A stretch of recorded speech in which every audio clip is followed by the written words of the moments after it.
होली खेले गेलियो कोड़ा में साट लेला को। होली खेले गेलियो कोड़ा में साट लेला को। ये मैया यादव जी के बेटा गलिया काट लेला को। ये मैया यादव जी के बेटा चुलिया फाड़ देला को। होली खेले गेलियो कोड़ा में साट लेला को। होली खेले गेलियो कोड़ा में साट लेला को। ये मैया यादव जी के बेटा गलिया काट लेला को। ये मैया यादव जी के बेटा चुलिया फाड़ देला को।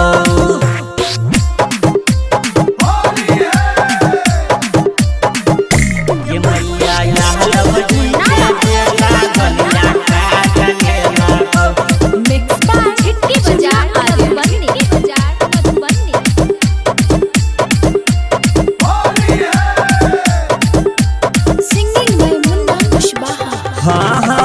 पीछा छोड़ी के मैया करे छोबवा लगे।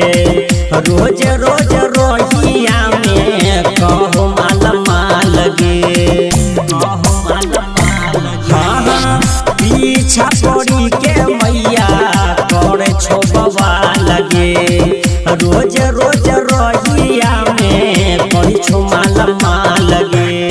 सखिया संगतिया के मैया साथ लेला को। सखिया संगतिया के मैया साथ लेला को। ये मैया यादव जी के बेटा गलिया काट लेला को। ये मैया यादव जी के बेटा चुलिया फाड़ देला को।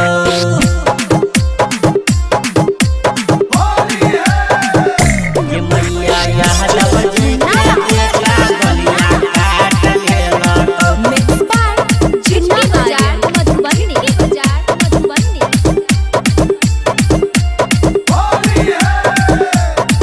सिंगिंग बाय मुन्ना कुशवाहा। हाँ चूमा चाची करे के तो रहो कर मन गे। और हिरन के कहो मैया बनो जो तू धन गे।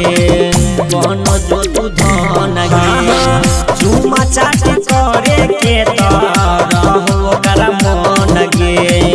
और हिरन के कहो मैया बनो जो तू धन गे। मुन्ना चंदन होठवा के मैया चाट लेला को। टिंकू अनिल होठवा के मैया चाट लेला को। ये मैया यादव जी के बेटा गलिया काट लेला को। ये मैया यादव जी के बेटा चुलिया फाड़ देला को। Chunna Aryan digital recording studio Purnia.